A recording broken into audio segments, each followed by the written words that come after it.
أصحابنا اللي في السعودية اللي عندهم بيوت مدخلين مرتهم، لو ما تجي يكلمك بكرة خلاص الفطور عندي، تقول له خلاص تمام، تستني لا عصر لا ظهر، ها ليش ما يتصل يقول لي يلا فطور؟ ليش اتصل له حتى انا ما والله ما يجاوب.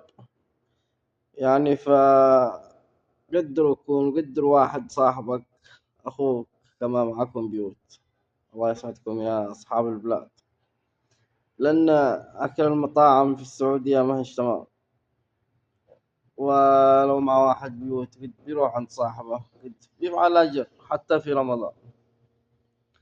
يلا ها، بس انا ما اتحملش، ما عاد في استحي اي بيت يمني عاد ادخل على طول واعزم نفسي بنفسي.